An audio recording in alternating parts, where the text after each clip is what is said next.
Welcome to Advocate Today. I'm Aaron Dean. The Supreme Court wrapped up its term making big news Friday. One decision would impact millions of student loan borrowers. Another ruled in favor of a Christian web designer who didn't want to create websites celebrating same-sex weddings out of religious objections. The Advocate Channel's Emily Schmidt has more on the reactions on the decisions, as well as where the court indicates it may go next.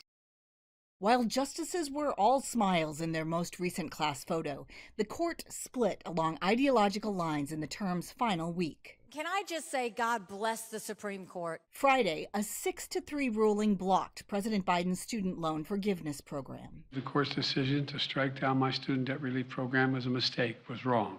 Borrowers will have to begin repaying their loans October 1st, though the president says he's exploring new loan forgiveness paths. I know that the freedom I'm standing for is not just for me. The court also ruled in favor of Lori Smith, a Christian web designer from Colorado, who refused to create websites celebrating same-sex couples, citing religious objections. The 6-3 decision drawing criticism from many in the LGBTQ community, including the only openly gay Black member of Congress. Not only is the Supreme Court's decision bad law, it's also bad politics, and it's going to come back to haunt the Republican Party. The court also added a major Second Amendment case to next term's docket, agreeing to review a law that bars anyone subject to a domestic violence restraining order from possessing a gun, and declined to take up a challenge to a Mississippi law that bars some individuals convicted of certain felonies from voting. Critics say the statute disenfranchises Black voters. 2 justices dissented from the court's decision to turn away the case, a possible hint of more dissent ahead. I'm Emily Schmidt, reporting. The court also allowed a transgender woman's lawsuit against a Virginia prison to move forward in a case that argues that people with gender dysmorphia should be covered under the Americans with Disabilities Act. With all of this now decided, I spoke with Toni Morrison, the Senior Director of Communications at GLAAD, to find out what's next. Toni Morrison with GLAAD, thank you so much for joining us today. We really appreciate it. Thanks for having me. Yeah, so when it comes to the recent Supreme Court decision where they backed the Christian web designer who said that they didn't want to make websites for same-sex couples, what is GLAAD's reaction to that ruling? Yeah, well, I want to be very clear here out the gate that there are no more excuses that should be had here. There is a coordinated effort to bring harm and discrimination against LGBTQ people of color here in America. This is not about protecting children. This is not about family traditions and values, or even about free speech, as this case claims. This is about having control, weaponizing faith, and warping constitutional law to leave marginalized groups out in the fringes of society. While the 303 creative decision specifically rules on custom creative expression, I think that many business owners, especially small business owners, can rely on this precedent to say that this business, this restaurant, this menu, these products are an extension of who I am, my family, my identity. This really is an invitation for bad actors to discriminate against LGBTQ plus community on the highest levels. And we've seen a pattern of this now, from the Supreme Court ruling on affirmative action last week, Roe v. Wade last year, obviously, and threats to rule again on gay marriage that really have just been out there quite blatantly. Well, and you kind of hit it right there. Speaking of when you talk about marriage equality, of course, they're going to go back into session later on. And, one of the things that people are worried about is that could end up on the chopping block next is marriage equality. What do you have to say about that? Does GLAAD think this is going to happen? What?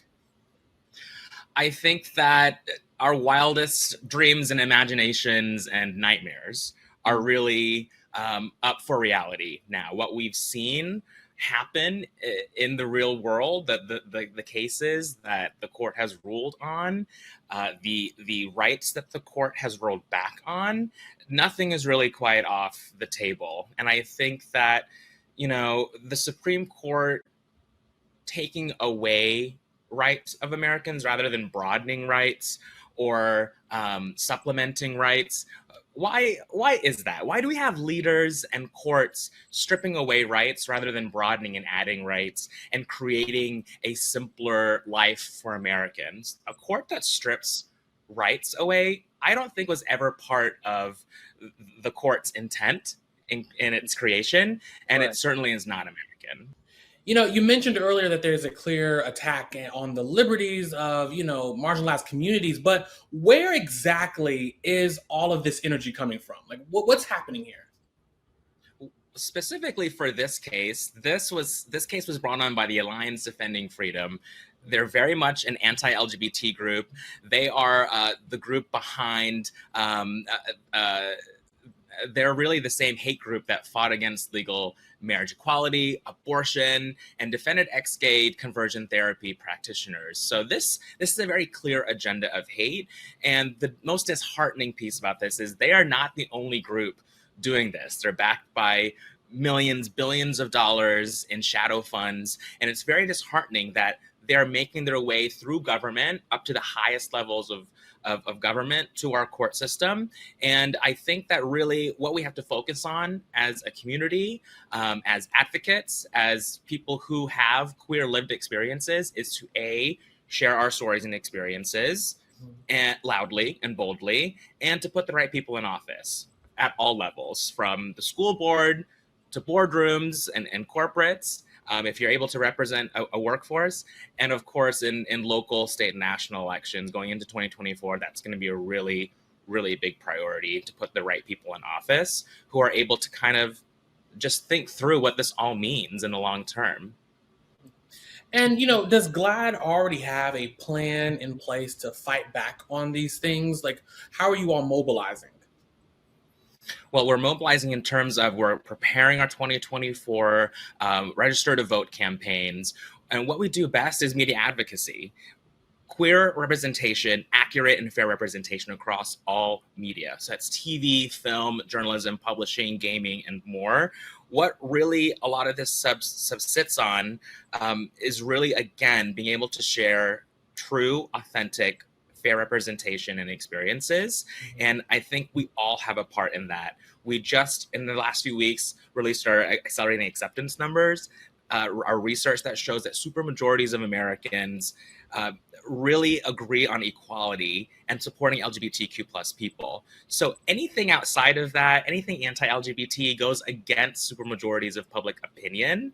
And what this is going to come down to is putting the right people in office, people that will listen to their communities and be able to move equality forward. And then on a broader scale, more in the short term, is really working with members of Congress to get the Equality Act passed. And we are going to get that done also by mobilizing our influencers and individuals with audiences and our celebrities who want to speak out to. GLAAD is that space, that group that's able to bring that conversation together, and we're going to be mobilizing in that way. And Tony, any other last thoughts that you want to share with our audience about, the state of our country, what's going on with the Supreme Court? I mean, my personal mantra has always been your story is your superpower. And I think this has been a bit of a repetitive beat that I've been on in this interview.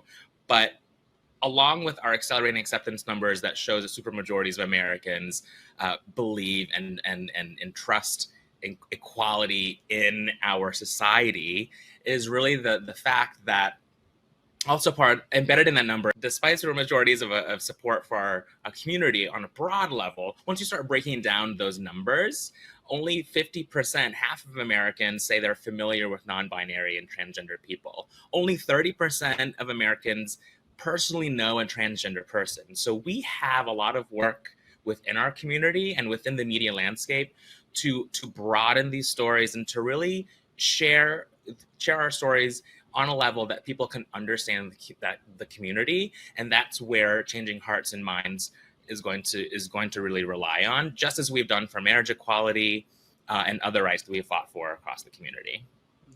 All right. Thank you, Tony, so much for joining us today. We greatly appreciate your insight and everything that you had to say. Thanks for having me. Yes.